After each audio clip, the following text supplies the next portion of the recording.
ಎಲ್ಲರಿಗೂ ನಮಸ್ಕಾರ. ಮತ್ತೊಂದು ವಿಡಿಯೋಗೆ ಸ್ವಾಗತ. ನಾನು ನಿಮ್ಮ ಡಾರ್ಲಿಂಗ್ ಧನು. ನಿನ್ನೆ 7:30ಗೆ ಒಂದು ಬಿಗ್ ಬಾಸ್ ಕಡೆಯಿಂದ ಪ್ರೋಮೋ ಅಪ್ಡೇಟ್ ಮಾಡಿದ್ರು. ಈ ಪ್ರೋಮೋದಲ್ಲಿ ಏನ್ ಹೇಳುತ್ತೆ, ಯಾಕೆ ನಮ್ಗೆ ಫ್ಲೈಟ್ ತೋರಿಸ್ತಾ ಇದ್ರು, ಇದಕ್ಕಿಂತ ಮುಂಚೆ ಈ ಫ್ಲೈಟ್ ಕಾನ್ಸೆಪ್ಟ್ ಏನಾದ್ರು ಇತ್ತ, ಈ ಕಾನ್ಸೆಪ್ಟ್ ಏನ್ ಹೇಳುತ್ತೆ ಗೊತ್ತೇ ಇದೆ. ಟೈಮಿಂಗು ಡೇಟ್ ಅಂತ 7 PM September 6 Bigg Boss season 13 ಶುರುವಾಗುತ್ತೆ. ಇದು ಅಫಿಷಿಯಲಿ ಅನೌನ್ಸ್ಮೆಂಟ್ ಕಲರ್ಸ್ ಕಡೆಯಿಂದ ಬಂದಿದೆ. ಬಟ್ ಈ ಪ್ರೋಮೋದಲ್ಲಿ ಏನಿತ್ತು, ನಮ್ಗೆ ಈ ಪ್ರೋಮೋ ಏನ್ ಹೇಳುತ್ತೆ, ಈ ಥೀಮ್ ಯಾವ ರೀತಿ ಇರುತ್ತೆ, ಇದಕ್ಕಿಂತ ಮುಂಚೆ ಯಾವ ಲ್ಯಾಂಗ್ವೇಜ್ ಆದ್ರೂ ಬಂದಿತ್ತಾ, ಈ ಥೀಮ್ ಆಗಿರ್ಬೋದು, ಈ ಫ್ಲೈಟ್ ಆಗಿರ್ಬೋದು, ಇಂಥ ಕಾನ್ಸೆಪ್ಟು ಅಂತ ಮಾತಾಡೋಣ. ದಯವಿಟ್ಟು ಚಾನಲ್ ಯಾರನ್ನ ಹೊಸ ನೋಡ್ತಿದ್ರೆ ಮಿಸ್ ಮಾಡ್ದಾನೆ ಸಬ್ಸ್ಕ್ರೈಬ್ ಮಾಡಿ, ಲೈಕ್ ಮಾಡಿ, ಶೇರ್ ಮಾಡಿ. ತುಂಬಾ ಜನ ವಿಡಿಯೋ ನೋಡ್ತೀರಾ, ದಯವಿಟ್ಟು ರಿಕ್ವೆಸ್ಟ್ ಮಾಡ್ತೀನಿ ಒಂದು ಲೈಕ್ ಮಾಡಿ ವಿಡಿಯೋಗೆ, ಸರಿನಾ? ಇನ್ನು ಪ್ರೋಮೋ ಬಗ್ಗೆ ಮಾತಾಡೋಣ. ಕಿಚ್ಚ ಸರ್ ಬರ್ತಾರೆ. ಕಿಚ್ಚ ಸರ್ ಬಂದ್ಮೇಲೆ ಈ ಪ್ರೋಮೋದಲ್ಲಿ ಹೇಳ್ತಾರೆ ಏನಂತ ಅಂದ್ರೆ, ಎಲ್ಲರಿಗೂ ಆರೋ ಆಸೆ ಇರುತ್ತೆ, ಬಟ್ ಎಲ್ಲರೂ ರೆಕ್ಕೆ ಕಟ್ಕೊಂಡು ರೆಕ್ಕೆ ಸಿಗಲ್ಲ, ಆರೋಕ್ಕೆ ಅವಕಾಶ ಸಿಗಲ್ಲ ಅಂತೆಲ್ಲ ಹೇಳ್ತಾರೆ, ಸರಿನಾ? ಅದಾದ್ಮೇಲೆ ಅದು ಒಳಗಿರ್ತಾರೆ, ಫ್ಲೈಟ್ ಮೋಡ್ ಆನ್ ಆಗುತ್ತೆ, ಒಳಗಡೆ ಟವರ್ ಕಟ್ ಆಗುತ್ತೆ, ಇಲ್ಲಿ ಆಟ ಶುರುವಾಗುತ್ತೆ, ನೀವು ಒರಿಜಿನಾಲಿಟಿ ಹೊರಗಡೆ ಬರುತ್ತೆ ಅಂತ, ಸರಿನಾ? ಅದಾದ್ಮೇಲೆ ನಿಮ್ ಜರ್ನಿ ನಿಮ್ದಾಗಿರ್ಬೋದು, ಟಿಕೆಟ್ ನಿಮ್ದಾಗಿರ್ಬೋದು, ಬಟ್ ಕಂಟ್ರೋಲ್ ಮಾಡೋದು ನಾವು ಅಂತ ಹೇಳ್ತಾರೆ. ಯಾಕಂದ್ರೆ ನಿಮ್ಗೊಂದು ಎಕ್ಸಾಂಪಲ್ ಹೇಳ, Bigg Boss season 8 Hindi language ಅಲ್ಲಿ ಇದೇ ತರ ನಮ್ಮ ಯಾರು ಸಲ್ಮಾನ್ ಖಾನ್ ಅವರು ಸೂಟು ಬೂಟು ಹಾಕೊಂಡು ಫ್ಲೈಟ್ಗೆ ಬಂದು ಫ್ಲೈಟ್ ಅಲ್ಲಿ ಪ್ರೋಮೋನ ರಿಲೀಸ್ ಮಾಡಿದ್ರು. ಅಂದ್ರೆ ಈ ಸಲ ಏರೋಪ್ಲೇನ್ ಥೀಮ್, ವಿಮಾನದ ಥೀಮು, ಹವಾಮೆಹ್ ಅಂತ ಅಂತೀವಲ್ಲ. ಅಂದ್ರೆ ಇಲ್ಲಿ ಏನ್ ಗೊತ್ತಾ, ನಾನು ಇದಕ್ಕಿಂತ ಮುಂಚೆ ನಿಮ್ಗೆ ಹೇಳಿದ್ದೆ, ಸಮರ್ಥರು ಅಸಮರ್ಥರು, ಅದಾದ್ಮೇಲೆ ಮೊನ್ನೆ ರೀಸೆಂಟ್ ಆಗಿ ಬಂದಿತ್ತಲ್ಲ ರಾಜರು ಪ್ರಜೆಗಳು, ಅದಾದ್ಮೇಲೆ 11th ಸೀಸನ್ ಅಲ್ಲಿ ಏನೋ ಇದು ಸೆಲೆಬ್ರಿಟಿಗಳು ಕಾಮನ್ ಮ್ಯಾನ್ಸ್ ಅಂತ ಬರ್ತತ್ತಲ್ಲ, ಆ ರೀತಿಯಾಗಿ ಏನಾಗುತ್ತೆ ಅಂದ್ರೆ 11ನೇ ಸೀಸನ್ ಅದೇನು ಸ್ವರ್ಗ ನರಕ ಅಂತ ಬೈತಲ್ಲ, ಆ ರೀತಿ ತಗೊಂಡಾಗ ಏನಾಗುತ್ತೆ ಅಂದ್ರೆ, ಇಲ್ಲಿ ಒಂದು ವಿಮಾನ ಒಂದು ಫ್ಲೈಟ್ ತಗೊಂತಾರೆ.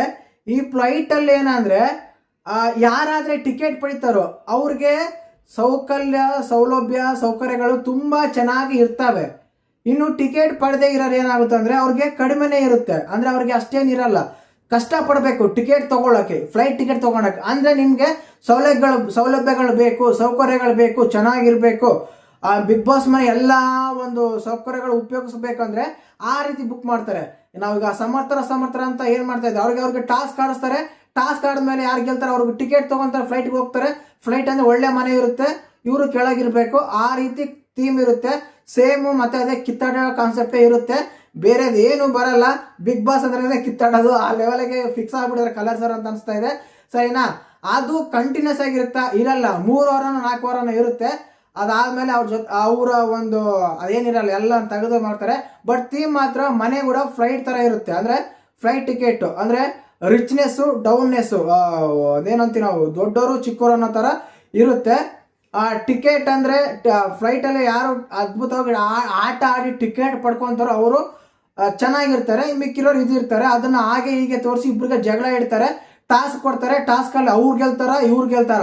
ವಿಮಾನನ ಯಾರು ಸ್ವಂತ ಮಾಡ್ಕೊಂತಾರೆ, ವಿಮಾನ ಅಂದ್ರೆ ರಿಚ್ನೆಸ್ ಅಷ್ಟೇ, ರಿಚ್ನೆಸ್ ಸೌಲಭ್ಯಗಳು ಆ ರೀತಿ ಇರುತ್ತೆ. ಆ ರೀತಿ ಎಲ್ಲ ಟೀಮ್ ಕೊಟ್ಟಿದ್ದಾರೆ. ಮೇನ್ ಆಗಿ ನಾನು ಹೇಳ್ದಲ್ಲ, ಹಿಂದಿ ಬಿಗ್ ಬಾಸ್ ಸೀಸನ್ 8 ಅಲ್ಲಿ ಇದೇ ಥೀಮ್ ಬಂದಿತ್ತು, ಇದೇರಲ್ಲೇ ಇತ್ತು, ಚೆನ್ನಾಗಿತ್ತು ಆ ಸೀಸನ್. ಒಳ್ಳೆ ಒಂದು ಏನು ಏರೋಪ್ಲೇನ್ ಥೀಮ್ ತರ ಮನೆ ಮಾಡಿದ್ರು. ಈಗ ನಮ್ಮ ಬಿಗ್ ಬಾಸ್ ಮನೆ ಕೂಡ ಅದೇ ರೀತಿ ಮಾಡ್ತಾರ ಅಂತ ಅನಿಸ್ತಾ ಇದೆ. Season 13 Bigg Boss flight ready ಆಗಿದೆ, ನೀವು ಫ್ಲೈಟ್ ರೆಡಿ ಬರ್ತೀರಾ ಅಂತ ನಮ್ಮ ಕಿಚ್ಚ ಸರ್ ಕೂಡ ಹೇಳ್ತಾ ಇದ್ರು. ಆಲ್ಮೋಸ್ಟ್ ಅಲ್ಲ ಅದೇ ಥೀಮ್ ಆಗಿರುತ್ತೆ. ಸ್ಟಾರ್ಟಿಂಗ್ ಅಲ್ಲೇ ಯಾರು ಟಿಕೆಟ್ ಪಡಿತಾರೆ, ಯಾರು ಟಿಕೆಟ್ ಪಡೆಯಲ್ಲ ಅಂತ ಸ್ಟೇಜ್ ಮೇಲೆ ಅನೌನ್ಸ್ಮೆಂಟ್ ಮಾಡ್ಬೋದು. ನೀವು ಲಾಸ್ಟ್ ನೋಡಿದ್ರಲ್ಲ ಜೋಡಿ ಟಾಸ್ಕು, ಅದಾದ್ಮೇಲೆ ಸಿಂಗಲ್ ಆಗಿ ಆಡ್ತಾರ ಅಂತ, ಅವಾಗ ನಮಗೆ ಒಂದು ಇದು ಕೊಡ್ಬೋದು, ಏನಂತೇಳಿ, ನೀವು ಯಾರಿಗೆ ಫ್ಲೈಟ್ ಟಿಕೆಟ್ ಕೊಡ್ತೀರಾ, ಯಾರು ಟಿಕೆಟ್ ಕೊಡಲ್ಲ ಅಂತ.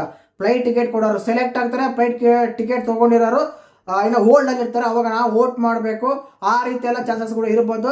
ಇಲ್ಲ ಸ್ಟೇಜ್ ಮೇಲೆ ಅವ್ರನ್ನ ಮನೆಗೆ ಕೂಡ ಕಳಿಸ್ಬೋದು ಟಿಕೆಟ್ ಸಿಕ್ಕಿಲ್ಲ ಅಂದ್ರೆ. ಆ ರೀತಿ ಥೀಮ್ ಬರುತ್ತೆ, 100% ಆಗಿ ಇದೇ ಇರುತ್ತೆ. ನೀವು ಬೇಕಾದ್ರೆ ಚೆಕ್ ಮಾಡ್ಕೊಳ್ಳಿ.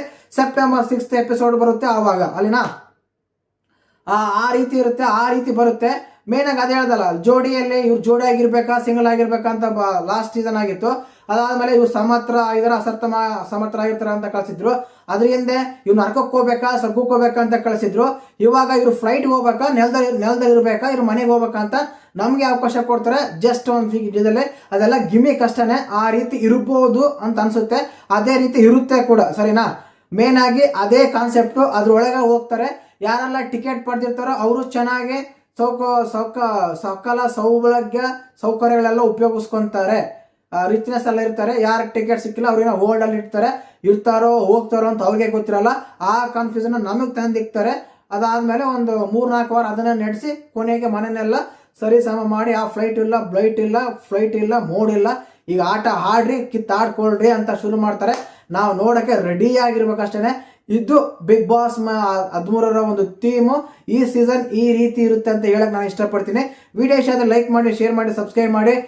ಕಂಟೆಸ್ಟ್ಗಳ ಬಗ್ಗೆ ತುಂಬಾ ಹೆಸರು ಕೇಳ್ತಾ ಇದ್ರ. ಆಲ್ಮೋಸ್ಟ್ ಕೆಲವು ಹೆಸರು ಬರ್ತಾ ಇದೆ. ಈ ಅಗ್ನಿ ಪರೀಕ್ಷೆಯಿಂದ ಆ ಹೆಸರುಗಳೆಲ್ಲ ಹೊರಗಡೆ ಸಿಗ್ತಾ ಇಲ್ಲ. ಆದ ಕಾರಣ ಹೇಳ್ತಿ ಇಷ್ಟಲ್ಲೇ. ವಿಡಿಯೋ ಇಷ್ಟ ಲೈಕ್ ಮಾಡಿ, ಶೇರ್ ಮಾಡಿ, ಸಬ್ಸ್ಕ್ರೈಬ್ ಮಾಡಿ. ಜೈ ಹಿಂದ್, ಜೈ ಕನ್ನಡ.